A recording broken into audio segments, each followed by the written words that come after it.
very much for your welcome. It's really nice to be back in Brazil again, and my first proper visit, except to the airport, to your famous city.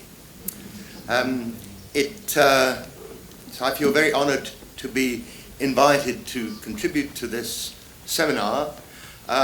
We have similar debates in my country, and they center around the big questions in education. What do we want all our young people to learn at school, and who decides? I want to start by a little history. Schools were free to choose their own curriculum, but the first curriculum was widely opposed by teachers. It was felt to be overloaded with content, bureaucratic, and undermined what was felt to be the freedom and autonomy of teachers and individual schools to plan their own curriculum for their own pupils.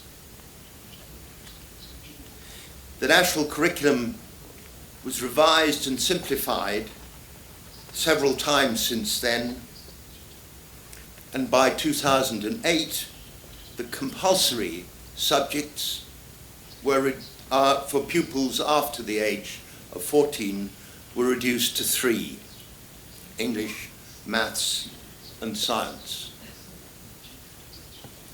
Following the election of a Conservative-led government in 2010, the national curriculum was changed again. The emphasis was then on core subjects, stressing maths and English, and as well as a foreign language and the humanities like geography and history. At the same time, the subject syllabuses, the specifications, were halved in size, focusing on concepts, key concepts in each area, not just content.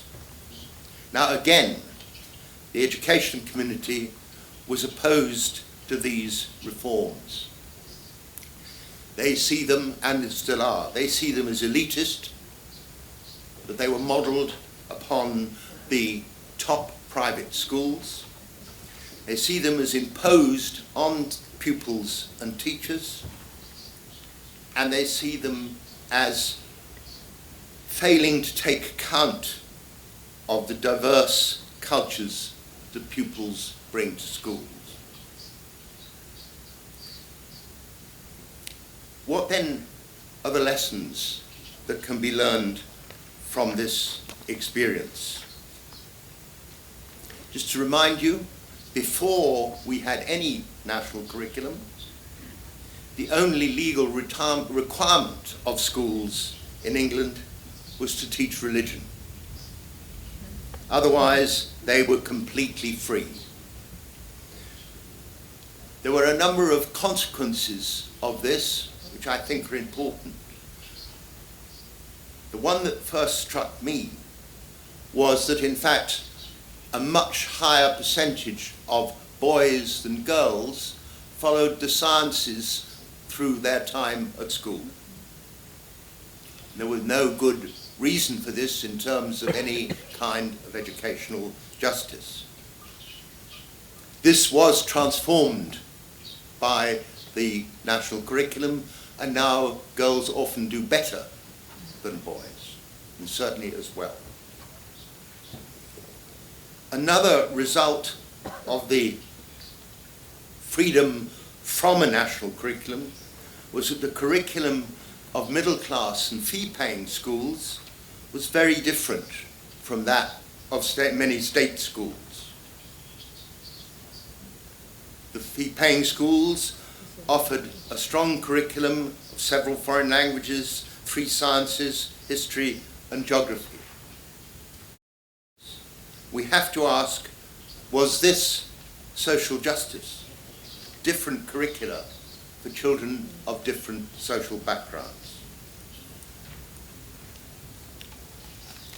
after many of the subjects of our national curriculum were made no longer compulsory, many schools stopped offering those subjects. And the numbers taking history, geography, the sciences, and foreign languages dropped substantially, especially among pupils, low achieving pupils, and pupils from low income families. Of course, there wasn't the same drop in the private and fee-paying schools. Again, I think we have to ask, was that an example of social justice? Now, it was these experiences that led me to change my ideas about national curriculum. Because I was opposed to it, as were most of the education community, up until the 90s. I now see it as one element in a policy that aims to guarantee the democratic right of access to all children of what I call powerful knowledge. Because without this knowledge, I'm convinced that it is difficult for adults to fully participate in a complex, modern, and increasingly global society. With all the pressures that schools and teachers are under, it's unfair to them and to their pupils to leave schools on their own to decide their own curriculum. However, a national core curriculum raises complex issues about design and implementation. And the successive reforms in England indicate that in fact we've far from having resolved those problems. So I want to take a step back to the question about the purpose, as I see it, of a national curriculum. I think a national curriculum for core subjects is important because, at least in principle, it guarantees access to knowledge to all pupils, whatever school they go to. So the question then becomes, what is the knowledge that you want to guarantee in your national curriculum, your national core curriculum, for all children in all schools? Now, I want to suggest some criteria for this knowledge, because I think it's important when we actually think about the planning and design of whether we call it core standards or national curriculum. I don't think that is really important. The first thing is that pupils, young people, parents send their children to school to acquire knowledge that they cannot get from their own experience. That is important. They don't come to hear more about what they already know. It's knowledge that most pupils would not have access to except by attending school, which is what makes a core curriculum, I think, a right, democratic right. This means that in fact it's clearly knowledge that's different from the experience that pupils bring to school. And sometimes it will be in conflict with the experiences that they bring to school. But it doesn't devalue the culture of those pupils.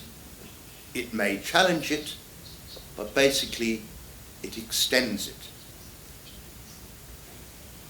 It extends it because it must be the best knowledge that we have in different fields, because it is based upon the leading edge knowledge of our specialists in the range of domains of knowledge which make up the school curriculum. And it's because it can claim to be the best knowledge that there is, that parents can and should trust teachers, that teachers are not just relying on their personal opinions, but they're relying on their links with the specialists in the universities. I think a crucial conclusion I would make is that curriculum based upon powerful knowledge supports teachers, but it doesn't control them, as sometimes teachers feel. It's knowledge that is independent from the pupil's experience. So, in a sense, it fulfills the aims that we all have of education, that it should be emancipatory. In other words, it enables pupils to stand back from their experience and to think about alternatives. As one of my colleagues in England said, it enables them to think the unthinkable and the not yet thought. That must, in a sense, be a criteria for creating democratic citizens. So what do these criteria, and they need, you can debate them, but I'm following them now. What do these criteria point to in terms of content? I suggest very simply they point to these 5. They point to the importance of all children learning a second language. All kind of reasons for that I won't go into. They point to the importance of children having knowledge of the history and geography of their country and its place in the world. The idea that, in fact, science is boring and for pupils and not actually stretching their imagination, I think is something we have to tackle, certainly in our country. And lastly, I think that it's the knowledge of the literature and the arts of one's country, because that, in a sense, enables them to become potentially to be citizens and cultural citizens of the country that they're in. So these are the foundations for becoming a citizen, and they should not be the exclusive right of children from families who can afford to pay for the schooling.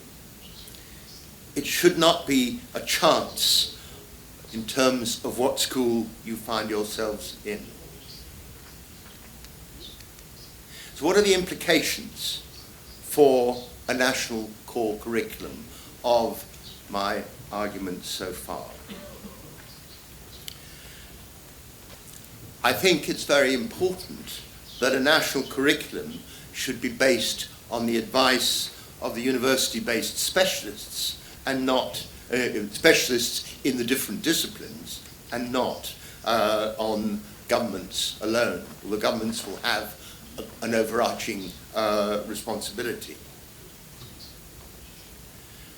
I think a national curriculum needs to define itself as guidelines listing concepts and key ideas, not lots and lots of facts. Because if it's guidelines, then potentially it empowers teachers to actually interpret those guidelines for their school, rather than experience the national curriculum as telling them what to do.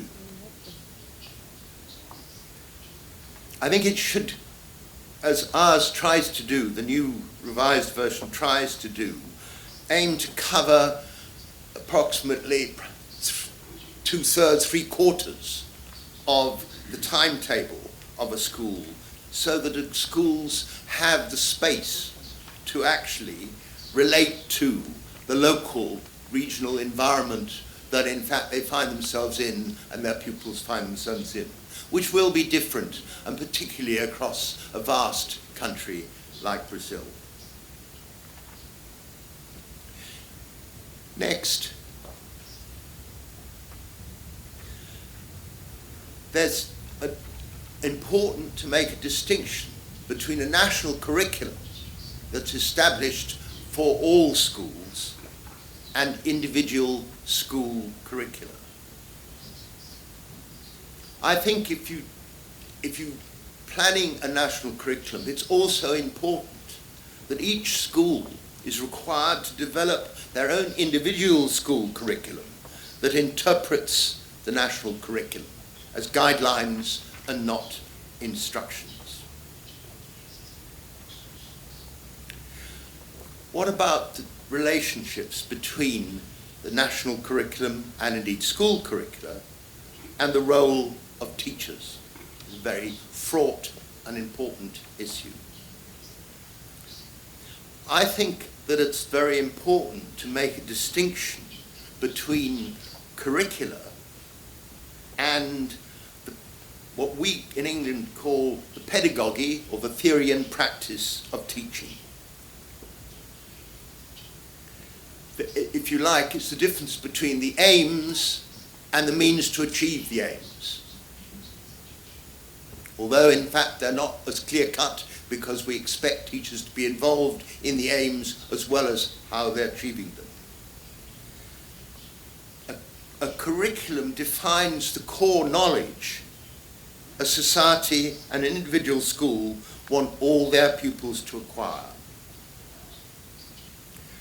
That's why it's important that curricula do not specify what might be the experience of pupils or their local knowledge. That's the responsibility of the teachers in the schools.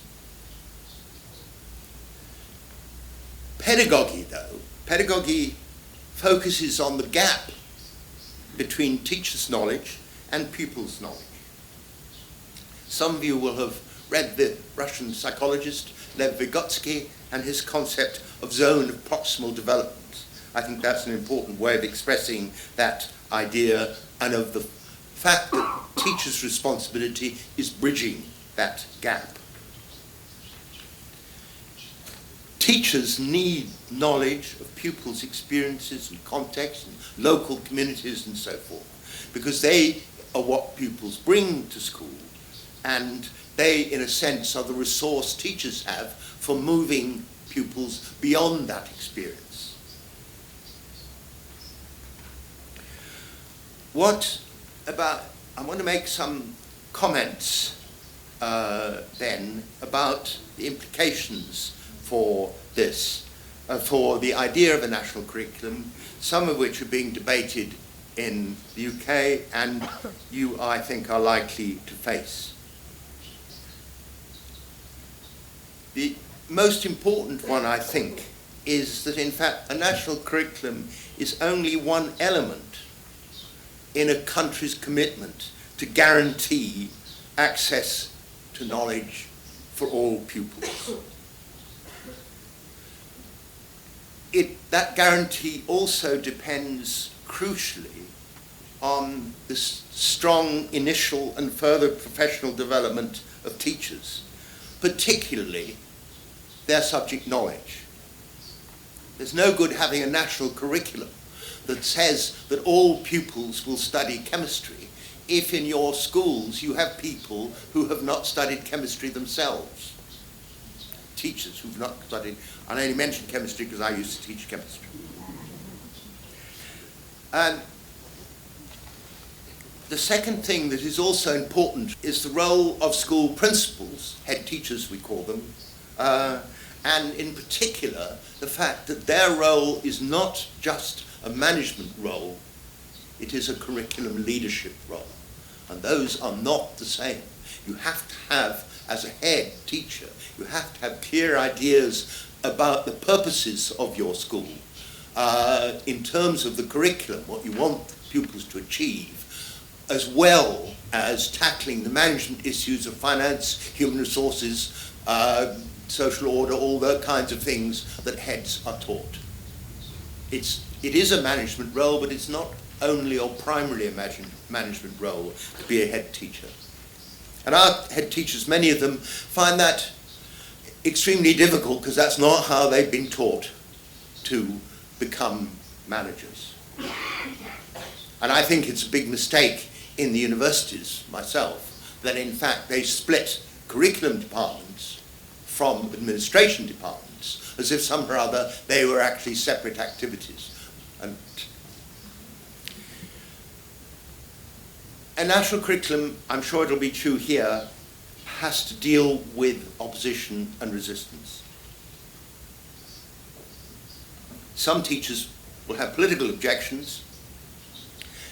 They will say, as some of ours do, that a knowledge-led national curriculum of the kind that I'm suggesting is a form of cultural imperialism.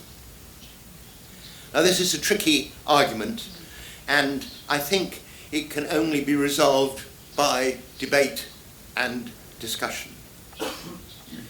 What I would want to say is that, in fact, teachers, like any profession, are in a position of responsibility and authority in relation to their students. They actually have to make judgments about them. They have to make decisions. Now, if in fact, and to be able to do that, that must rest upon their notion that there is some better knowledge that they want those young people to acquire, to learn. Teachers need to be convinced that a national core curriculum then can enhance and support their professionalism. Others will have practical objections to a national curriculum. They will say that it's going to be too difficult for a lot of students, particularly those from disadvantaged and low-income families. There is two responses, I think, to this. One is to recognize that no curriculum and no better pedagogy can solve all the problems a society has of educational inequality. Many of those problems do not have origins in what teachers do and what the curriculum is, but in the wider society that in fact we're a part of.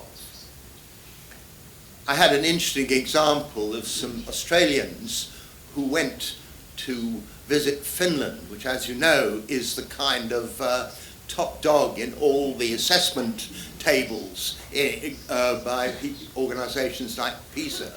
They came to, as part of their trip, they came back to England, they came to have a talk. I gave them a talk, and one of them said, "We were really disappointed in Finland. We didn't find we learned anything from it." Why did they do that?